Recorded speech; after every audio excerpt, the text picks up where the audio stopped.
महाभारत में एक से एक योद्धा थे। प्रत्येक व्यक्ति की दृष्टि में अलग अलग योद्धा सर्वश्रेष्ठ हो सकते हैं।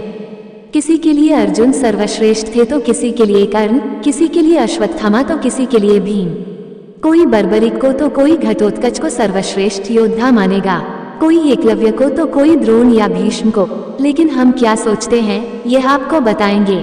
इस वीडियो में भगवान श्री कृष्ण को तुलना में शामिल नहीं किया जा सकता। दरअसल कर्ण ही एक ऐसे सर्वश्रेष्ठ योद्धा थे जिन्होंने विपरीत परिस्थिति के बावजूद खुद को एक श्रेष्ठ योद्धा के रूप में स्थापित किया था। आओ जानते हैं कर्ण के बारे में वे तथ्य जिनके कारण उन्हें महान योद्धा माना जा सकता है। 1. अर्जुन का साथ देने के लिए जगत के स्वामी थे, लेकिन कर्ण का साथ देने के लिए दुर्योधन ही था। अर्जुन पूर्णतः श्री कृष्ण पर आश्रित थे, जबकि इधर दुर्योधन खुद कर्ण पर आश्रित था। 2. कर्ण को द्रोण ने वह संपूर्ण शिक्षा नहीं दी जो उन्होंने पांडवों या कौरवों को दी थी। फिर भी कर्ण ने परशुराम से बची हुई शिक्षा छल से हासिल कर ली थी।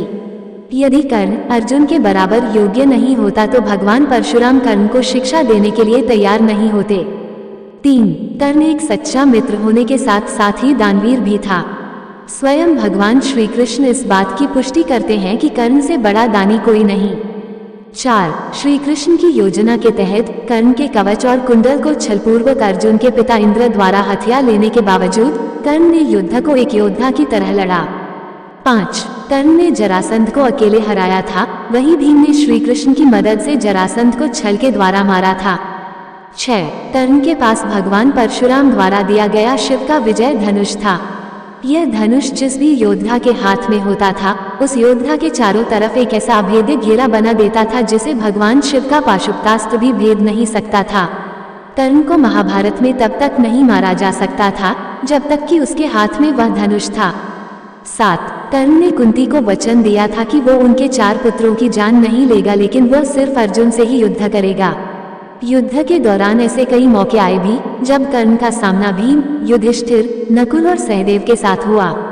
वो चाहता तो उन सभी को मार सकता था, किंतु उसने ऐसा नहीं किया क्योंकि एक योद्धा का वचन ही उसके लिए सर्वश्रेष्ठ होता है।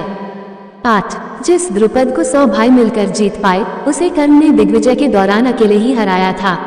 प्रागज्योतिष का राजा भगदत्त, जिसे राजसूय यज्ञ के दौरान अर्जुन नहीं हरा पाए थे, उसे भी कर्ण ने हराया था। 9. अश्वसेन बाण का संधान दोबारा न करना, यह भी श्रेष्ठता का प्रमाण है। अश्वसेन एक नाग था जो कर्ण के धनुष पर चढ़ गया था और उसने कहा था कि तुम मेरा संधान करो तो मैं वहां पहुंचकर अर्जुन को दंसकर अपना बदला पूरा करूंगा, क्योंकि अर्जुन ने खांडव वन दाह के समय मेरी माता को मारा था। लेकिन कर्ण ने अश्वसेन को इनकार कर दिया था।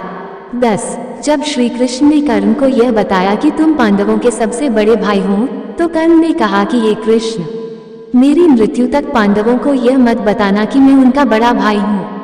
कर्ण की यह बात सिद्ध करती है कि वो पांडवों के प्रति किसी भी षड्यंत्र में शामिल नहीं था, फिर भी युद्ध के सामने योद्धाओं की तरह ही लड़ा। 11. महाभारत के एक प्रसंगानुसार जब कर्ण के बाणों के प्रहार से अर्जुन का रथ कुछ इंच पीछे चला जाता है और कृष्ण उसकी प्रशंसा करते हैं, तब अर्जुन कहता है कि मेरे बाणों से कर्ण का रथ कई गज पीछे चला गया, तब आपने मेरी प्रशंसा नहीं की। अर्जुन की इस बात पर भगवान श्री कृष्ण कहते हैं कि कर्ण के रथ पर कर्ण और महाराज शल्य बैठे हैं, परंतु तुम्हारे रथ पर मैं यानी भगवान नारायण और महावीर हनुमान बैठे हैं, तब भी कर्ण ने तुम्हारा रथ पीछे धकेल दिया। सोचो, यदि महावीर हनुमान नहीं होते तो क्या होता।